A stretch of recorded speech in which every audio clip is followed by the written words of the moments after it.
নমস্কার বন্ধুরা, কেমন আছো তোমরা সবাই? দেখো, আমি সকাল সকাল ছেলেকে স্কুলে দিয়ে চলে এসেছি।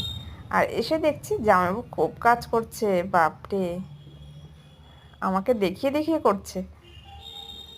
তারপরে কি করব, এলাম, দিদি বলছে আমার শরীরটা ভালো লাগছে না, কেউ নেই রান্না করার, কে রান্না করবে? আমি যখনই বললাম ঠিক আছে আজকে আমি রান্না করে দিচ্ছি, কেমন একটা হাসি দিয়েছে, দেখেছো তো? তো আমি, শরীরটা খারাপ, এর জন্য আজকে আমি রান্না করছি। তো আজকে ডাল আর কপির ঘন্ট, শিম দিয়ে, আলু দিয়ে, মটরশুঁটি দিয়ে, টমেটো দিয়ে, বড়ি দিয়ে ঘন্ট করেছি। আর একটু আলু ভেজেছি। তোমরা কে কে খেয়েছো শিম দিয়ে কপির ঘন্ট? খেয়ে দেখো, ভালো লাগবে। আমি অবশ্য আমার যেমন মনে হয় আমি তেমনই করি। যেটাই লাগবে রান্না করতে, আমার কাছে তেমন কিছু নেই, যা থাকে সেটা দিয়েই করে নিই।